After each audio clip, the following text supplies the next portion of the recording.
লাগবে বুঝছেন। আলু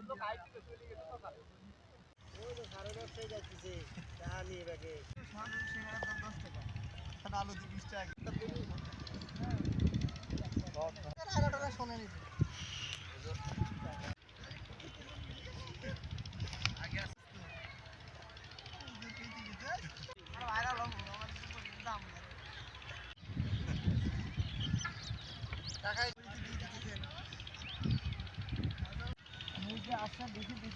জোর ধরুন।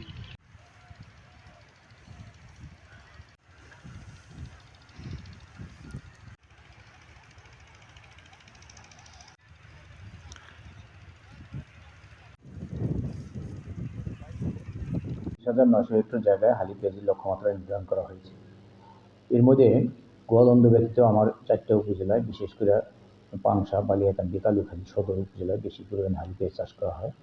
আমরা ইতিমধ্যেই এই পরিমাণ লক্ষ্যমাত্রার প্রায় ২০ থেকে ২৫% আমরা অর্জিত হয়ে গেছে।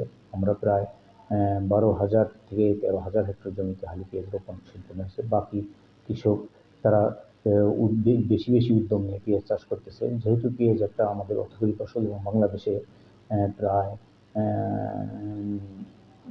আমাদের ২৫ থেকে ৩০ ভাগ পেঁয়াজ আমাদের এরিয়াতে, আমাদের এই রাজবাড়ী থেকে যায় এবং পেঁয়াজ উৎপাদনে রাজবাড়ী জেলা তৃতীয়।